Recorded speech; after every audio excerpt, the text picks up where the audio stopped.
Today on DNVR Buffs Live, it's a throwback show. Yes, sir. And we have a lot to talk about. More DBs incoming. And then where does the NFL collusion line stop? We'll talk all about it today.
Let's go.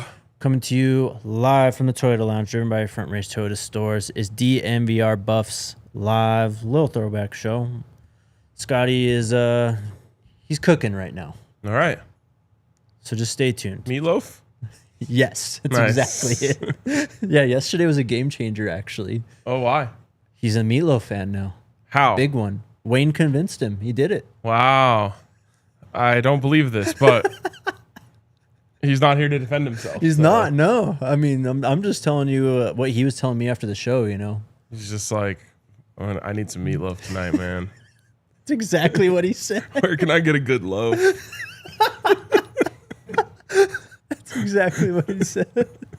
Today on the show, we'll talk a little bit about what's going on just in general in college football. The Pac-12 is making some moves. Big 12 makes some revenue sharing moves. More on that, actually. FSU with some wild developments there. We'll talk a little bit about Shador and the Browns quarterback competition. If you saw that TJ Houshmandzadeh quote, there's some conversation there. Yeah, Pablo Torre's investigation into the NFL owners and collusion. But we got quite a bit to talk about with this team. Starting with Maurice Williams. He obviously committed yesterday towards the end of the show, so we hardly really touched on his impact and his commitment. But this is a 3-star cornerback, 5'11", 172 pounds, from Edna Carr High School in New Orleans, Louisiana. Flipped from Liberty to Colorado.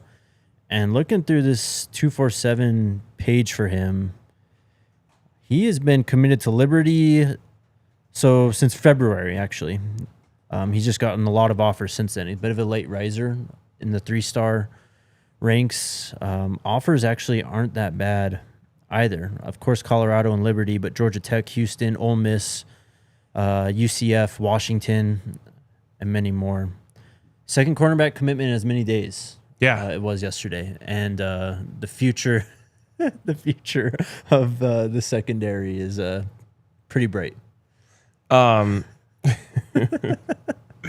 be here, Scotty. Future of the secondary is incredibly bright, and we've always known that.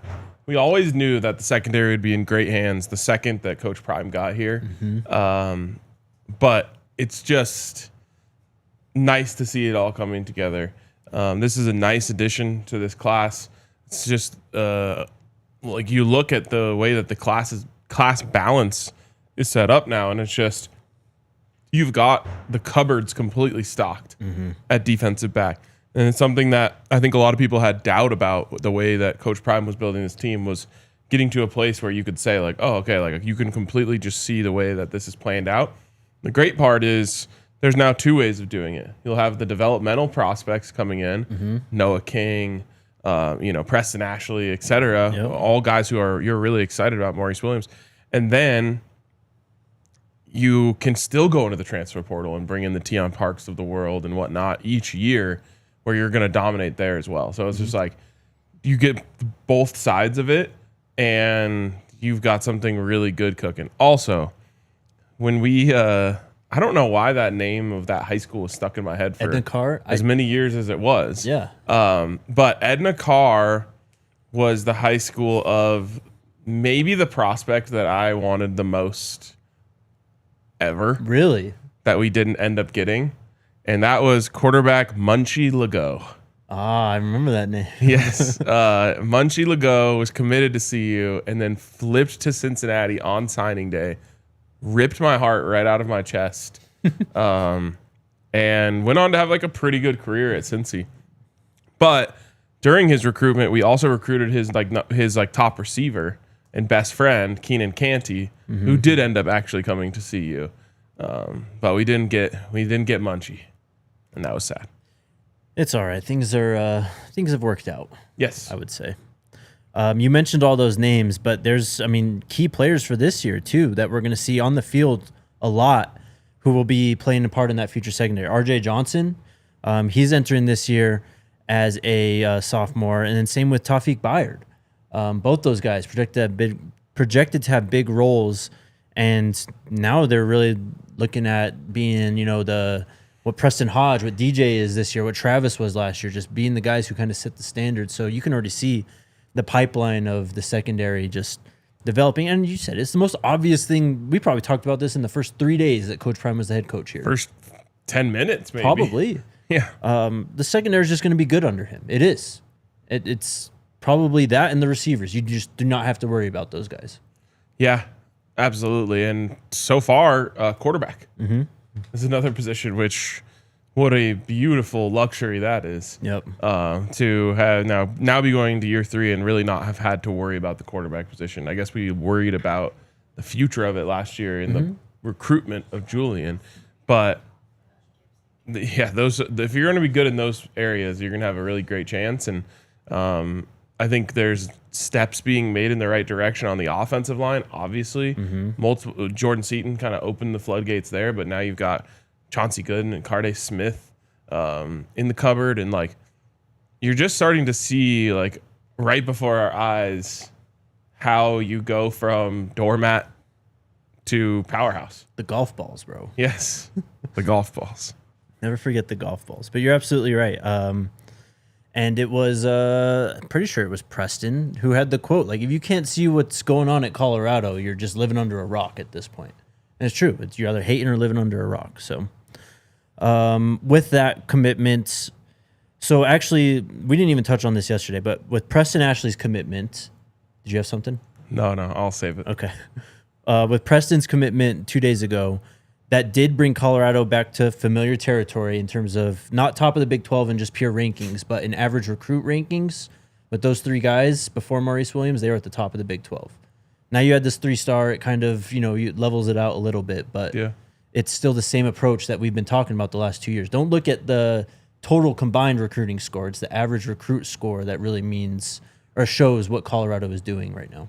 Absolutely. And I got to say, I've never had more faith in a staff when they go after a 3-star player that they're doing this for a reason. Yep. It's crazy to even say that out loud, because for the most of my life where I followed recruiting, all of our recruits were 3 stars. Getting a 4-star was a real cherry on top. Oh wow, we got 2 4-stars in this class. That's big time. Now it's okay, we're going to get all 4 and 5 stars. And then there's going to be a few 3 stars sprinkled in. And if they are, I know that there's something that the staff loves about them. And they don't care about the ratings, really. The ratings are there for a reason. Usually the 5 stars are the best prospects. Yeah.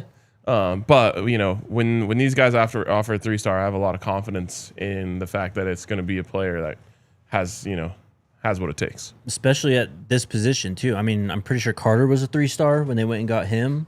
And look at how he turned out. So, they recruit intentionally. They're not just casting a wide net and just hoping that whatever they catch is what they bring in. So, shout out to Mr. Proctor watching the show, even with Scotty not on. I love it. Shout out to also Mr. shout out Pete. to RC's mom. Do you want to tell that story? I don't really know the story other than I was just at the Rockies game. Okay, I'll tell the story then. Okay. So we're at the Rockies game, and RC's not here to defend himself either. So he's very much the instigator, antagonizer when it comes to just messing with us. Yeah. Scotty in particular. RC just loves to twist, like stick a knife in there and twist it. He does. So I can't even remember how this conversation started. But he was saying that his mom actually watches the show every day. So hello to her as well. Yes. But he Mrs. said Cotter. I can't remember how we got on this conversation, but we were talking about like who's everyone's favorite person on the Buff show or whatever. And so RC was like, "Oh, I can ask my mom." And so Scotty and I were like, "She's gonna say RK." Sure enough, she writes back. She actually said like, "I actually like them all." She's like, "Don't make me pick." Yeah. But if I had to pick one, it'd be RK. So that's how it all started. Love it. Shout out RC's mom. I don't think he told us her name. No. We'll get that information. We will, definitely. But yeah, shout out to Maurice Williams. That's now 4 commits in the class. And it's, we've talked about it a lot this week. This is the season really where we're going to find out exactly how much groundwork is going to, really come back home and result in these commitments. Deacon Schmidt this weekend and a lot more guys following. Things could get real interesting real quick. Yep. I think Deacon did get an Oklahoma prediction today, though. Wow. That would have been who I would have guessed would be in last. We'll see. Was it from an Oklahoma guy? I'll go look it up, and we'll talk about it. But okay. He only had a top 3. So, did you watch well off yesterday? I did not catch well off yesterday. So player-led practices are going on. Pretty standard stuff, really. Just the guys working out. But your guy, I want to say? Q for 6. He is my guy. Do you have that clip ready to go, Logan? So this is Ryan Staub, too, slinging the pill. Dot. Watch this. Yep. I did see this clip. Who's that? I don't know. Who's that? That's sincere, bro. Bro, what the hell? That's sincere. This is my favorite part of watching Will Off. Just like some random person walk by and I'm like, what? Who is that? Yeah. I know. Sincere Brown looks like an NBA power forward. I know. It's crazy. That also, Q, that route, he was so deadly on that in high school. Mm-hmm. He's just going to keep cooking people with that route. And to me, if you have the quarterback to throw it, one of the hardest routes to cover. Yeah, it's like a hole shot, basically. Yep. And we know that, Julian's probably thrown tons of those in 7-on-7 and all that, too. So the future looks bright at that department as well. Let's go.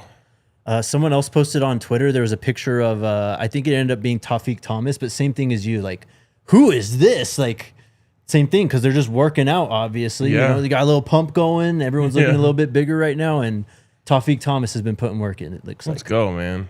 Love that. Tawfiq's such a cool dude.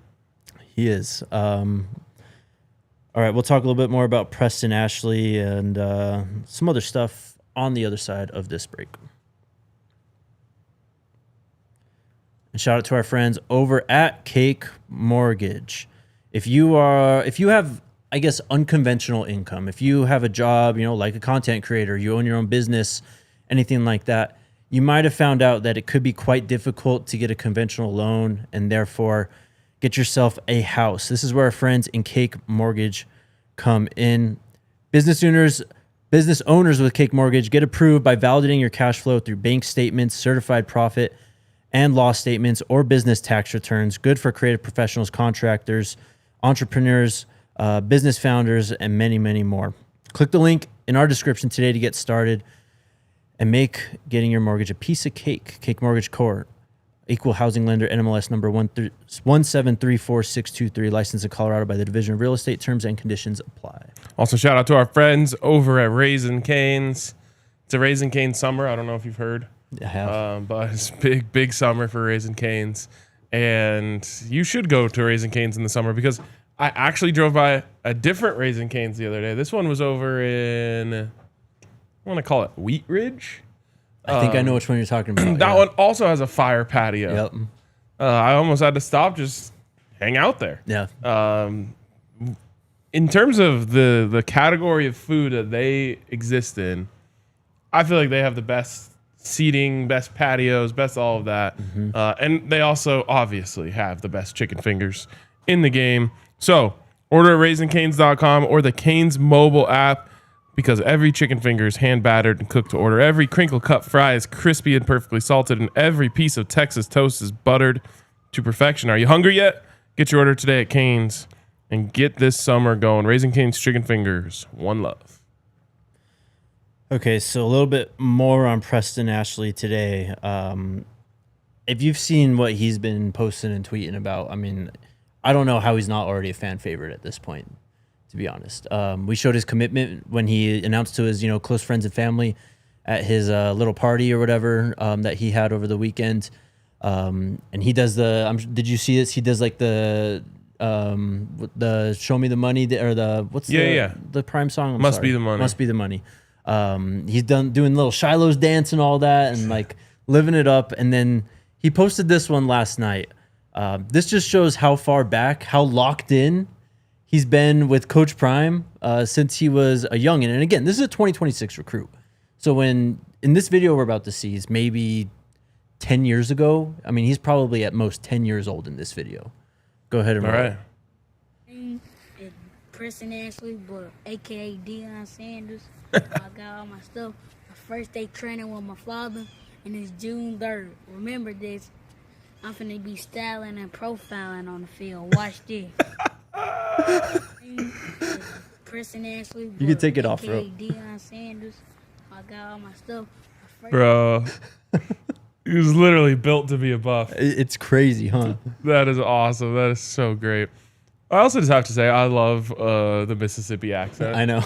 We've I don't know how many people I met from Mississippi before Coach Prime came here, but now we meet him all the time, and I love the Mississippi accent.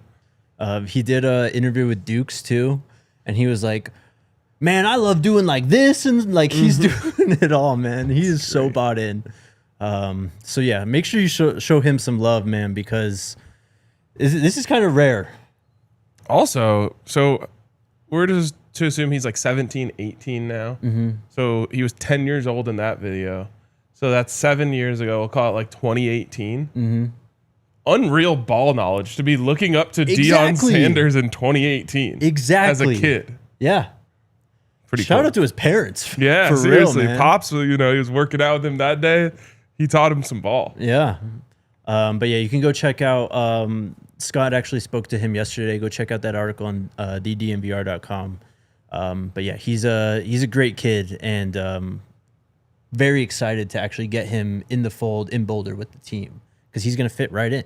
Can you imagine, obviously Coach Prime's an amazing one, but can you imagine if your kid was a running back and you convinced them to have Terrell Davis be their favorite player? Yeah. How proud you would be. Oh, immensely. So everyone's talking about Derrick Henry or at school or whatever. He's like, nah, you guys don't understand. Terrell Davis. Yeah. Breaking out the 1997 Broncos film. All that stuff. He's he's the best playoff performer of all time. Totally. The position. I don't know what you guys are talking about. Yeah, this is an exciting player. So looking forward to getting him in the fold.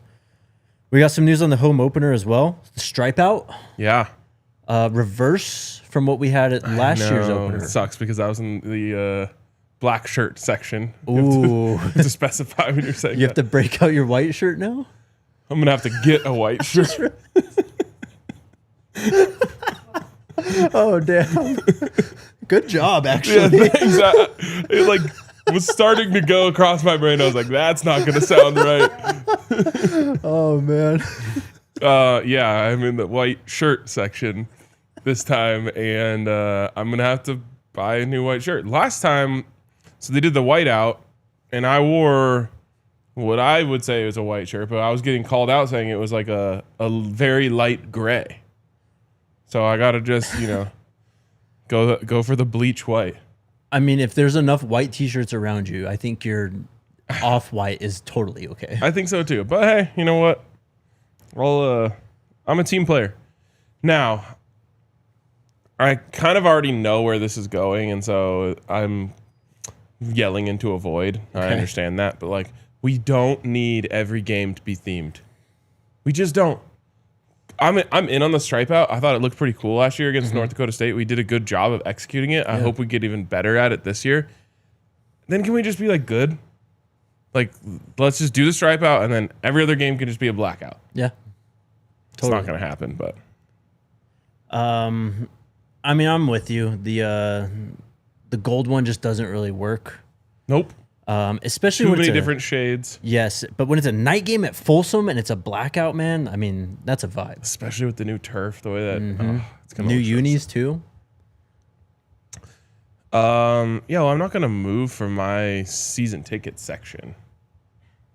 I mean, you have a great spot. Yeah, it is a great spot. We're trying to recruit Jake to come to more games in the stands. I will be in the stands for more games this year. Let's go. I don't know how many though. Go Bucks at Ivord wearing black, living on the beach in Southwest Florida. Kind of a slight flex. But that's just never impacted me. I've never like noticed the difference between the color of my clothes and how hot I am. I bought into it when I was like young. Yeah. And I think it's like a wives' tale. it might be because literally half my closet is black Yeah, t-shirts. me too. Like I was buying into it this last weekend. I played golf. It was 101 degrees when I teed off. And I was like, all right, I can't wear black today. Like, it's going to get me. I wore like a green polo, and I was just like, there's just no difference. It's still just as hot. Yeah. No, someone made some money off that that lie. That was just the white big white clothes was just tricking everyone into thinking It they was needed big white clothes, man. And they're making a return at the season opener, Exactly. taking over your section. Crazy. All right. What? Becky Cotter in the Oh, chat. what's up, Becky? Let's go. Shout out RC's mom. How's it going? That's awesome. It's hilarious. I love the just like family support we get around I know, here. it's amazing. I hope my family watches. I Pops tunes in from time to time, but he, like many people, understands it's the off season, and yeah. It is Mom, what if it you're is. in the chat, drop a comment. I mean, Pops, if you're watching, say what's up too. I don't know if my mom would know how to do it. To leave a comment. Yeah. All right. NFL Collusion, you ready? So, Sure.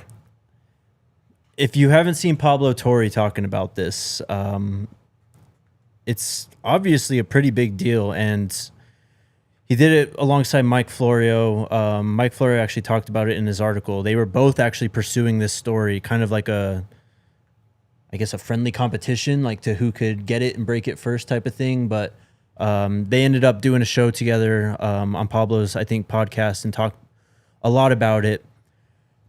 Cliff Notes version of this whole thing, though, it all stems from the Deshaun Watson contract. Not even from the actual like controversy surrounding it, the actual contract, how it was fully guaranteed at market value for 5 years, and how that basically upset a lot of NFL owners and people in the league because of what it meant, obviously. And, you know, contracts in the NFL are kind of, it's always one-upping one, right? So the market value at this point tends to be followed and one-upped by the next team. Anyways, so they dig into when Kyler Murray got signed. And if you guys remember, that was a crazy like clause they tried to put in his contract about like playing video games and stuff like that. Yeah, Remember? that was bad look. Yeah, it was terrible. So they unearthed some text messages between Cardinals owner Michael Bidwell and Chargers owner Dean Spanos the day after Kyler Murray's non-fully guaranteed contract surfaced and was announced, basically. Dean Spanos texted Cardinals owner Michael Bidwell, "Congrats on signing Murray." Michael Bidwell responds, "Thanks, Dino. These QB deals are expensive, but we limited the fully guaranteed money and have some pretty good language." This just makes my skin crawl. Thankfully, he says, we have a QB that's worth paying. And then Dean Spanos replies, "Your deal helps us for our QB next year." Bidwell responds, "I think many teams will be happy with it once they have a chance to review. Cleveland really screwed things up but I was resolved to keep the guaranteed money relatively, quote, low. It's so weird to be like texting, like, good job not giving that person money. Totally. Absolutely. It's so weird. And so this might explain why the whole Kyler Murray thing was kind of messy too. I don't think it ever got to him like holding out or even requesting a trade or anything, but that wasn't a very happy negotiation for either side. Anyways, so this text message exchange happens in 22. The year after, Justin Herbert does sign his extension, and as Dean Spano said, that definitely helped him out on their deal, and it kind of course corrected the market maybe from that Deshaun Watson deal. Now that deal looks like an aberration compared to everyone else's deals that they're getting. You know, Geno Smith got one this offseason. I can't remember who else got one this. Josh Allen got one recently. Sam Darnold. He got a big deal to Seattle as well. Yeah. So, anyways, the whole point of this is to say if they're colluding for the top quarterbacks in the game, and they're having these conversations, owners between them, at the top level of the game, top of the contract market, I feel at least there's a significant chance that bleeds down lower, maybe as low as the NFL draft, and maybe as low as an incoming quarterback prospect like Shedeur Sanders. Yeah, I mean, it's like we're kind of, I don't want to call it a reach or a stretch, but we are connecting dots. And Lamar Jackson, as X in the Cut says, that whole situation when he was available for trade. Yep, yeah, that was so weird. We're connecting dots here, but I guess the point to me is like, if they're willing to collude about this, they're willing to collude about anything, right? And the fact that they're like even having conversations about this type of stuff just tells me that like, okay, like I think you could have lived in a world before where like the owners didn't even care about each other. They're just like, yeah, like screw that guy, like I want to beat him type of thing. But this makes it feel a lot more like the old boys club that it seems like. Exactly. And the capabilities of the 32 billionaires who are running the league to basically get done anything that they wanted is there's no ceiling on what they could be colluding about. Totally. And you hear it all the time when the commissioner is maybe in a hot spot or there's like a controversial like NFL decision. You'll always hear people remind you, the commissioner's just the face. The owners run the league. Yeah, when the commissioner works for the owners. Exactly. All of that. So, and when the draft was going down too, just the way, in the moment, the way it was all falling and just how Shedeur fell down the board at the most important position in a league that it's premier. It's the most important priority to get a quarterback, to keep that room strong, and to just watch him fall down the draft. It honestly looked like at some point there was a conversation between at least a lot of them, maybe not all of them, that let this kid go. Let's try and humble him here. Let's send a message. It looked very just like within the realm of possibility. Yeah, very much so. Really quick sidetrack here because you kind of sidetracked the chat. You said something about new uniforms. Did I? Apparently, and the I meant like but you meant like the ones that they debuted last year. Yeah.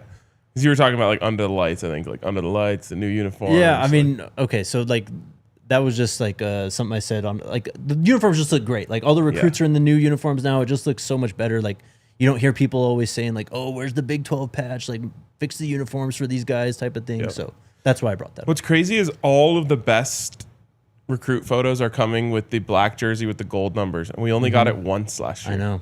I would be cool with having that like at least 3 times. Yeah, but with the gold face mask. That too. I'm cool with it either way, but that uniform just goes so hard. Yeah. Sorry, chat. I wasn't trying to hint at anything. No, I'm serious.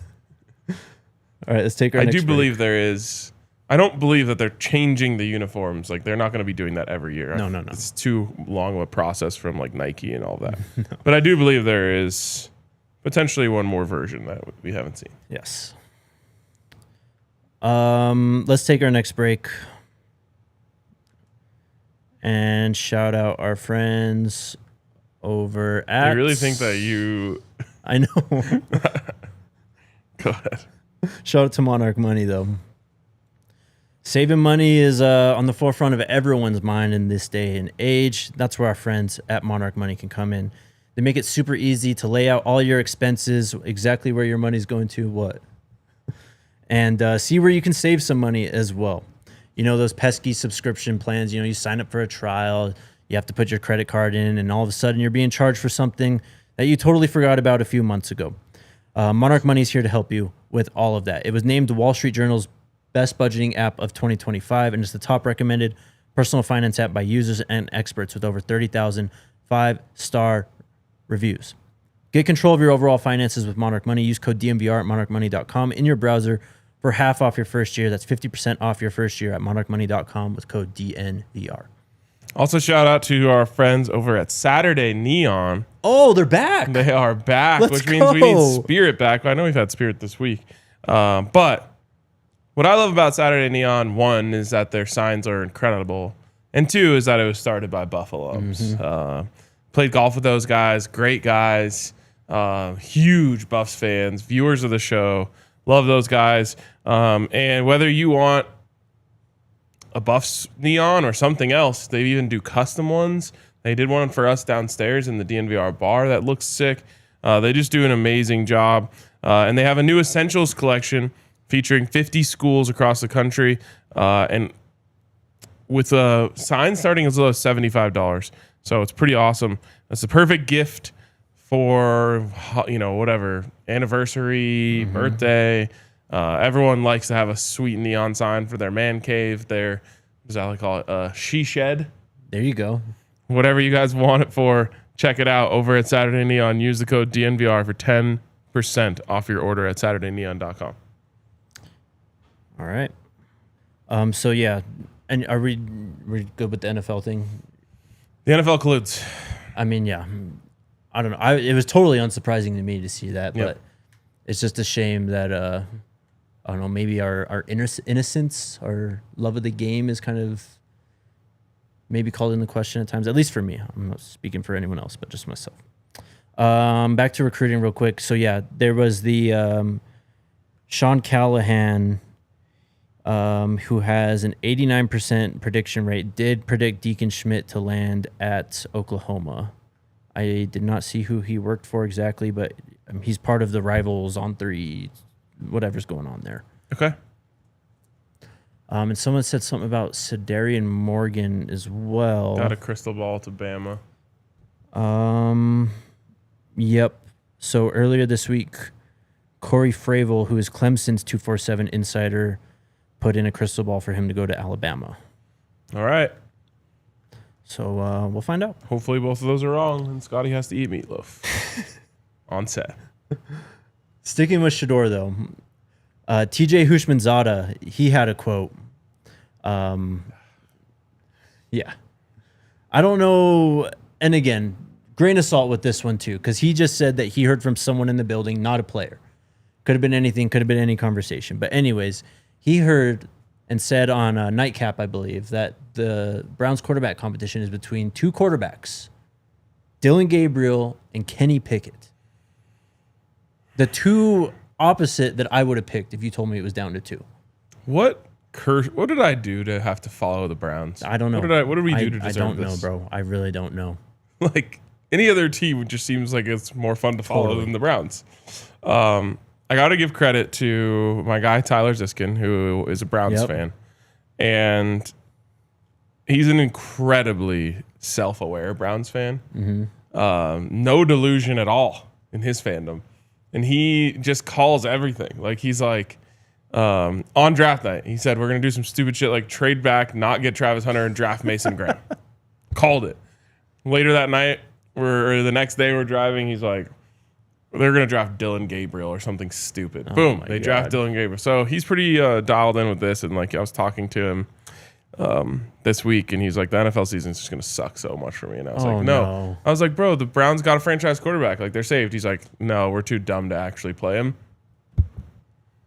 Seems like he might be right again. Yeah. It's going to be fascinating this next month and a half or so. Not just training camp, but obviously the preseason, because I think you'll get a very good idea in that moment of how they see Shedeur. it's almost like if I see him playing more in the preseason, I'm going to get kind of worried, honestly. Because I think at that point they could just see him as literally, he's QB4. Just get him out there. Like, finish out the preseason for us. Just get us in and out pretty much. I have a feeling Shedeur is going to carve up like fourth quarter NFL preseason defenses. He will, though. Yeah. And that's the crazy thing is he's going to put up, if they do that, he's going to have insane numbers. Yep. At some point, so again, I'm going to hold out hope. I still believe that the Browns are a football team that will choose the best player to play. Mm-hmm. I haven't been following the Browns long enough probably to know that I'm dumb for saying that. Right. At some point, though, don't you trade Shedeur if you don't have him in your top 3 quarterbacks and he's like tearing up the NFL preseason? I hope. Yeah, me too. I really hope. But, I mean, maybe that is the best case. Maybe they truly just don't want to even entertain the fact of him being in the quarterback competition. Throw him out there as QB4. You see him play a ton. He increases his, trade market value. And potentially, it'd be another unprecedented move, trading a rookie quarterback like that before they even start a real season. But I do honestly think that would be best for Shedeur's NFL career at this point. Yeah, Scotty's not here to I know, sorry, defend Scotty. the Browns, but they're feeling pretty indefensible at this point. Mm-hmm. Again, I'm just going to hold out hope because I don't know. I haven't been completely deluded away from them yet that they're going to figure this out eventually and say, okay, we're going to have to play Shedeur. Right. So, yeah, we'll see what happens with that. It could be the opposite, as Go Bucks points out. Maybe they're trying to trade Gabriel or Pickett, both. So they're kind of like leaking out like, oh, they're doing great. That's the thing. They have to make a move at some point. They literally have to. Yeah. Can't just have all 4. I mean, it's easy to just cut Pickett or But if he's in the Flacco. actual, like... I know. Insane stuff. Okay, so rest of college football type of stuff today. Let's talk some revenue sharing. I know it's kind of boring, but this is what's going on right now. If you saw today, the Big 10 and the Big 12 announced a deal with PayPal, and that's how they will disperse their revenue sharing to their players. Thoughts? Okay. Commissioner Yormark, though, he actually got a little extra bit of change from PayPal for this. Yeah. Their agreement with them is worth over $100 million, or nearly $100 million, sorry, over 5 years. And it actually started last year in 2024. But basically that turns into an extra $1 million per school from this deal per year. It's pretty nice. Yeah. So it's just, I mean, a little sprinkle on top. And then this came out earlier today as well. So we've been talking, remember we talked about, who was it? OU, I think. Someone like broke down how they think OU would spend their revenue sharing, right? And so Florida State, they had a contract leak actually. What their revenue sharing contracts are going to involve pretty much. And a lot of people are pretty upset. They are towing the line, some agents and industry experts say, in terms of what they're trying to do here. So they want to basically find the players. They want to put that into contracts, anything from tardiness to lost equipment to obviously way more severe fines. But they mentioned the numbers $100 to $2,500 for potential fines. Wow. Yeah. We've talked about him on the show before, but like my middle school quarterback, Kane Coulter, was kind of a visionary in this world. He tried to unionize the players, and I don't know what the conclusion of that was, but like, if we're doing this, we're completely abandoning amateurism and saying that these are employees. Yep. And these guys need to be able to unionize to protect themselves so they can, be together and have one voice trying to advocate for themselves. And that's exactly what Chris Hummer wrote about in this article at the end, just kind of breaking it all down. And that's really the big takeaway is that we've been talking about it. That line is getting blurred between amateurism and employment. But this is another massive step in blurring that line or simply erasing that line with this contract from Florida State. They also mentioned substance abuse violations, And those add up very quickly, as you would assume, up to $1,000 in the first offense. Second offense, 10% of compensation. Third offense, 50% of compensation plus possible dismissal. That's so wild. Yeah. And it's kind of nasty work because they know all these guys are smoking weed. Of course. Of course. So they're gonna up testing to try and get money back. Definitely. And so agents are obviously upset with this because, it's lacking some clear definitions, appeal mechanisms, due process, all that stuff. Speaking of that, if there is a player who contests a fine in this FSU contract, their only option is arbitration, which, as you explained to me before the show, that's like getting a third party in to basically settle whatever the dispute is. Essentially. I'm no lawyer. But yeah, I think that's basically what it means. And who's going to be paying the arbitrator? Sure. Yeah. it's a can of worms. Yeah, it really is. And we are just so far down this path now that like, we're just going to keep going further and further down this path. But I almost wonder if just like, again, if there's a commissioner, can someone just come in and say, like, stop the mat? We need to go backwards. We're going the wrong way here. And I don't know. It's like, I want the players to be compensated. I always just thought opening up NIL was just the perfect way to do this. Like, I thought it was so stupid that players couldn't, like, you could never get a player's jersey name on a jersey. It was like, oh, then we'd have to pay them. And we don't want to do that. Yep. I felt like if we could just do it that and actually execute NIL the right way, it would kind of, the market would determine the value of the players. And that felt fair to me. It's not pay for play. Now we're to pay for play. And it's just going to keep getting more and more complicated, more and more ugly, more and more just diluted. Totally. And we're kind of just admitting now, like, this is just the minor leagues for the NFL. Yep. I mean, barring an actual like league formation, renaming of it and all, that's exactly what we're getting. Going back to this though, there's actually a lot of stuff in this. I mean, I mentioned the team rules stuff. I mean, there's a lot of worries and concerns about injury and illness that potentially, I mean, obviously like COVID, like that was a whole thing a couple years ago and that's kind of gone away a bit now, but that was totally out of your control. Like you could have missed weeks. At that point in time, you could have missed your whole season if you had COVID at that point. Yeah.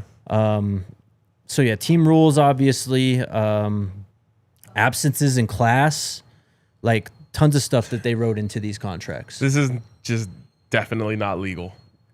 And you're like chasing I don't even know. I was going to say the NCAA. It's because it's not even them. They signed it off with this revenue sharing thing. College football is just like chasing its own tail now. Like it really can't is. even keep up. So I just don't. I think a lawyer, and if we have any lawyers in the chat, chime in if you agree.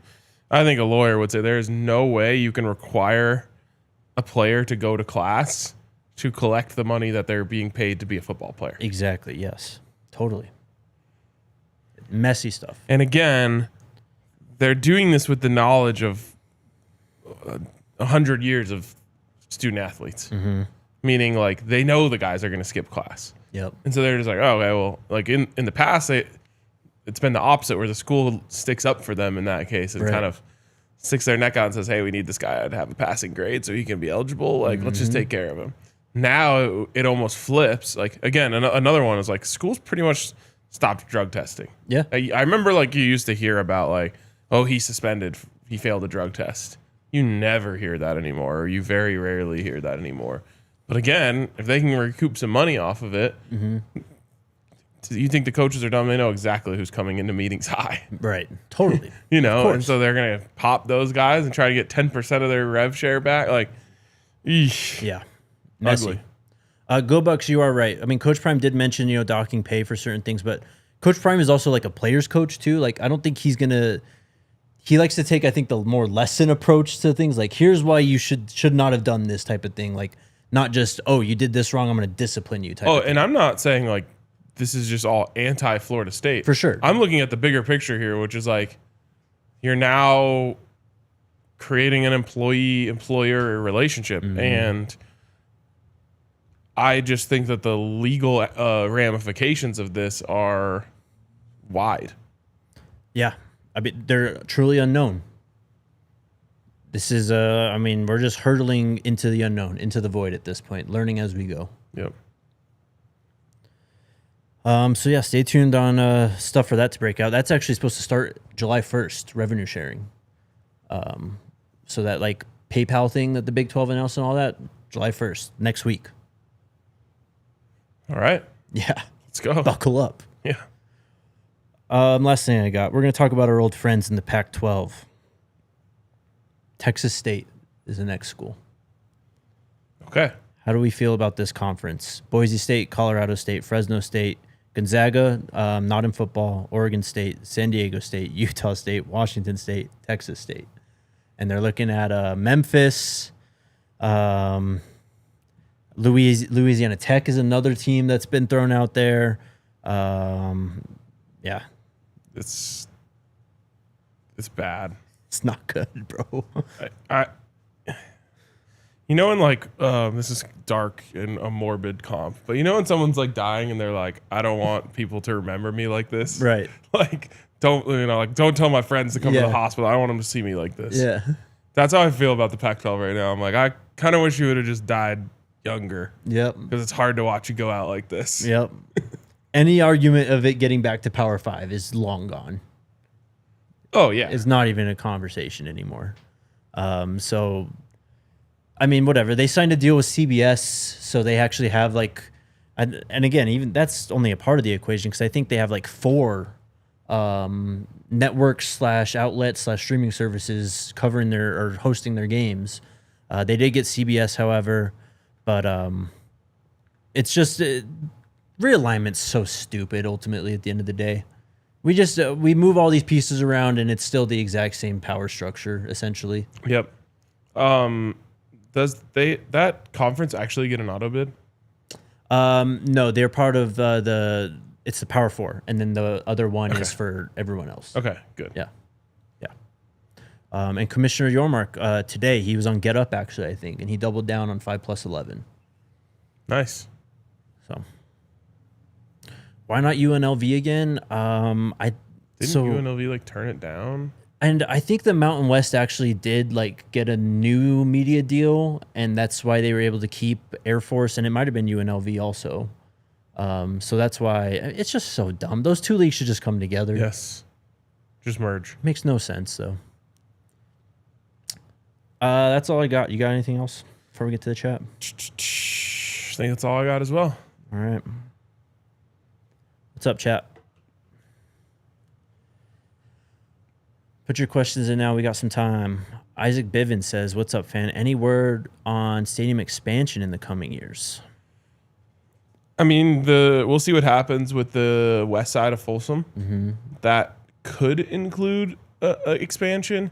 I'll just say this. Almost nobody is making stadiums bigger anymore. Yeah. Everyone wants to make them smaller. Yeah.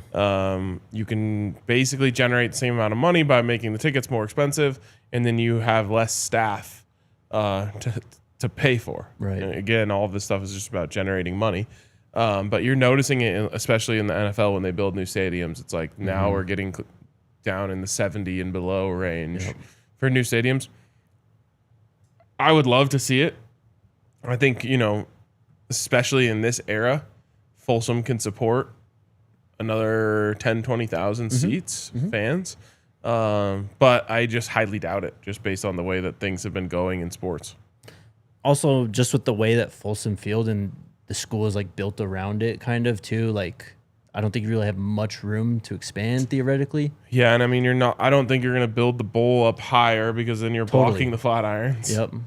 So that's why I just think it could just come down to how they build that west side. Like if they wanted to add 3,000 to 5,000 seats, I think they could do it over there. Maybe you make the press box even higher and you build up underneath it. So we'll see, but it wouldn't be much, I don't think. And the last time they did renovations to Folsom Field, it got smaller. Yeah, just barely, but it did. Yep. But Rick George has been pretty adamant, on that. When the couple times we did speak to him in the last year or so, and even last year, Big 12 Media Day, he did mention, obviously, this revenue sharing thing, and there was just more important matters at play at the time, just with the future of everything. But it's on Rick George's radar. Yep. They did get that new sponsorship too. The bank, I can't remember what it's called, but did you see that? I'll try and find this. Demetrius is asking, do we want the blue uniforms to come back? No. That's all you, bro. There's nothing I want less than that. We have no need for blue. What if Coach Prime said that he wanted to look into it, though? Would you trust him? You have to. It's not that I wouldn't trust him. I would say, like, all right, well, Coach Prime gets what he wants, but I would be sad about it. Oh yeah, this is it. It's some bank called BOK. They become the first club level naming rights partner inside Folsom Field. Great. So, yeah, crazy what having a competitive football team will do for you. Changes everything. And obviously, even more than that is having Coach Prime around. But people are interested all of a sudden. And now everyone wants their name on something. Yep. Minister Philly says, so why can't scholarship money be part of the compensation for each player? I mean, that's the argument going way back into the original pay for play conversation was, well, they get the scholarship and that's worth however many $100,000s of dollars, especially for out of state tuition. So, but it was kind of always just like, again, like legally, especially now that we've gone down this road, like it just doesn't. You can't say like, oh, we're just giving them this thing for free to compensate them, and all the while we're cashing billions of dollars of checks. Yep.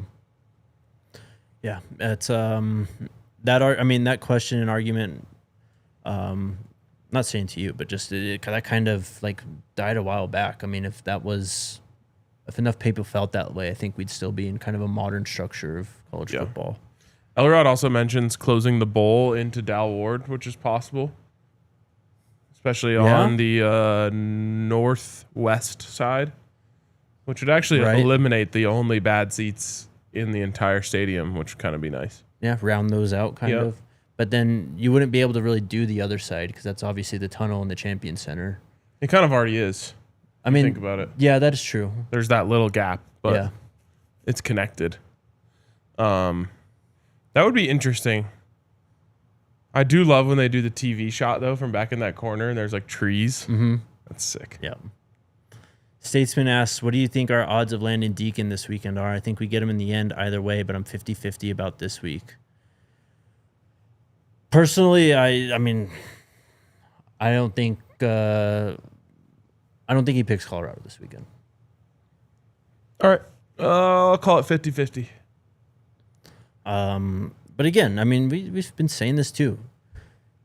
Signing day is a long way away. And Colorado does shine in their recruiting in season when games are going on. And we have an extra home game this year. Like that's an extra weekend of recruiting basically that you didn't have the last 2 years with that extra home game. And as you know, Colorado home games are just a totally different thing now. They're a whole event in and of itself. So that's just a whole other opportunity to get current commits, other potential flip targets, other blue chip recruits in. So remain patient. If things don't go our way this weekend or in some of the moves the next couple of weeks, just let's relax, please. Smash that like button, guys. Hit the like button, subscribe to the show. Die Hard sale. Head on over to thednvr.com. We are running a Die Hard sale for the drafts going on in the NBA and the NHL. But get on over there, read all the written content, all the Die Hard exclusive content as well. Get in the Discord, opportunities to join the live show in the future. I'm in there, Scotty's in there hanging out too, so you ask questions, you'll get some little scoops from time to time, but you get a free t-shirt, discounts here at the bar, discounts on tailgates. I think I got it all. Yeah, you hit it all, and it's a great deal right now. But number one thing I would say is to read Scott and Jake's articles on the Buffs. They just always provide such great insight, great writing. And really, if you're interested in any of the teams, we have great reporters writing great stuff all the time. Totally. Julian officially got number 10. I don't think that's really big news, but TC posted that the jersey's up for sale now. Let's go. Go get it. Let's go. That's going to be a popular one. Oh, yeah. What do you think is the most popular jersey in the stands this year? Is it still Travis? There were so many 12s last year. Let's go current roster. Okay. I think it might be Jordan Seaton. Really? Yes. The ultimate mark of a ball-knowing fan base. That is motion. Yes. And I think I might do it. You should, bro. I don't think I can't say it. I know for a fact I've never owned the jersey of a lineman. Mm-hmm. 77 kind of looks sick. Jordan is going to end up being a program-changing recruit. Mm-hmm. And I just want to contribute to the cause. Like, I want people to leave the stadium being like, damn, Colorado fans rep their left tackle hard. Yeah, totally. I mean, Thomas, when we had him on the show last Friday, when he said that too, like, I think there's a lot of people who feel that way about Jordan. He's obviously a very special player, person, and means a lot to the university. But yeah, that's gonna be cool to see this year. Yeah, I didn't think about that. Well, who would you put second? Like on the team this year, yeah, might go with Omarion. Honestly, it's a good one. Omarion's balling right now. It sounds like too. Everyone's very excited about him. I feel like people would be scared to get a wide receiver jersey because they just have no idea what the rotation is going to be. You can count on O being out there a lot for sure, but I think second would probably be Juju. Yeah, I mean you're actually probably right. Yeah, whether he's the week 1 starter or not. Mm-hmm. I mean Draylon, I could see. This is actually a pretty good point from Julius. An O-lineman having the best jersey sales would be a huge recruiting flex. Totally, man. Like, we should maybe just start the movement for that reason. Yeah. Yeah, if you want to just have people repping your actual jersey, which is something that you cannot say at all for other linemen. Is there even an NFL lineman like that? Like Jason Kelsey. Okay, totally. There's a lot of Kelsey jerseys around an Eagles game. Who? I've never seen really many Broncos ones. No, Quinn would be a sick one to have. For the that'd be a good one. I've seen a Tom Nalen jersey out in the wild before. Yeah. All right, let's wrap it up. We're gonna get out of here. We'll be back all together next week, but I'm getting a little bored. I think we're going to start digging into some actual football and, maybe previewing some teams on the schedule, stuff like that. I love that. We've been doing that on the Broncos show, kind of going through week by week, just getting a layout of who left, all of the different things about the teams, and it's been really fun. So I'd love to do that here. For sure. About a month left. Hang in there. We'll get through it together. See you tomorrow. Let's go Buffs. Let's go Buffs.